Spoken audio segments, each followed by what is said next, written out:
গতকাল আমাকে চট্টগ্রামের খুব স্মার্ট একটা যুবক প্রশ্ন করে, গতকাল রাতে, তখন ধরেন প্রায় রাত 3:30টার কাছাকাছি হবে। আমি মাহফিল থেকে আসার পরে ফোন দেয় বা সরাসরি জিজ্ঞেস করে, উপস্থিত ছিল আমার সামনে। সে আমাকে বলতে চায় যে হুজুর, আমি নামাজ পড়তে চাই, কিন্তু নামাজে যখনই আমি যাব ঠিক তখনই আমার সামনে কোন একটা কাজ চলে আসে, আমি ওটাকে প্রায়োরিটি দিয়ে দিই। ধরুন আমার একটা ফোন আসছে, আমি এখন মসজিদে ঢুকবো হুজুর, ঠিক এই সময় একটা ফোন এসে গেছে, আমি ফোনটাকে গুরুত্ব দিয়ে জামাতটা হারিয়ে ফেললাম। আমার একটা বন্ধু আমাকে কোনো একটা কথা বললো, ওটাকে আমি ইম্পর্টেন্স দিয়ে জামাতটা হারিয়ে ফেললাম। বা অনেক সময় দেখা গেল যে আমি হঠাৎ অন্যদিকে চলে গেলাম, নামাজে আমি যেতে পারলাম না।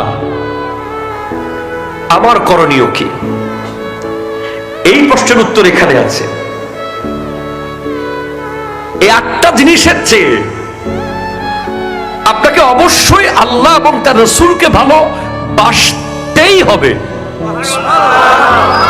বাসতে হবে না, বাসতেই। একটা হলো যেতে হবে, একটা যেতেই হবে, একটা হলো খেতে হবে, আরেকটা খেতেই হবে। একটা হলো মাহফিলে আসতে হবে, একটা আসতেই হবে।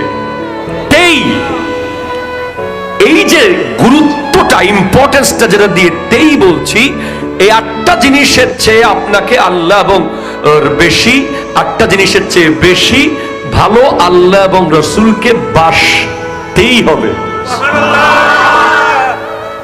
এবার আপনি দেখেন, নামাজে একটা মানুষের মন কখন বসে না? যখন তার মনটা ব্যবসায় থাকে। মনটা কখন নামাজে বসে না? যখন সে বিল্ডিং এর রং করতেছে।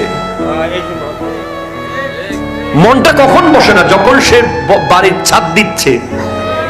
মনটা কখন বসে না? যখন তার মা হসপিটালে। মনটা কখন বসে না? যখন তার বাচ্চা অসুস্থ, বা বাচ্চাকে স্কুলে নিয়ে যাবে, বা বাচ্চা কোনো কাজ করছে। মনটা কখন বসে না? যখন সে তার বিবির সাথে কোনো জরুরি কাজে লিপ্ত বা কথা বলছে। আল্লাহ বেছে বেছে এরকম 8টা জিনিস পুরো পৃথিবী থেকে বেছে নিয়েছে।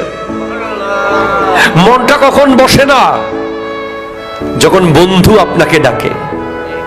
ঠিক কিনা বলে? সুতরাং আপনি আল্লাহ এবং রাসূলকে 8টা জিনিসের চেয়ে বেশি ভালোবাসবেন। এখন কথা হলো, ভালোবাসার জন্য কিছু জিনিস লাগে। আপনি আমাকে ভালোবাসবেন হয়তো আমার চেহারা দেখে, আমার ইলম দেখে, আমার দাম দেখে, আমার চরিত্র দেখে। মিনিমাম 4টা ইম্পর্টেন্ট ব্যাপার আছে যে 4টা জিনিস আপনাকে ভালোবাসতে বাধ্য করে। সুবহানাল্লাহ জোরে বলে না? আমরা একটা ব্যক্তিকে ভালোবেসে ফেলি কখন জানেন? যখন তার মধ্যে 4টা গুণ দেখা যায়। একটা হলো যখন দেখি যে তার চেহারাটা এত সুন্দর, এত নুরানি, যেমন আল্লামা সৈয়দ মোহাম্মদ তহের শাহ সাহেবকে।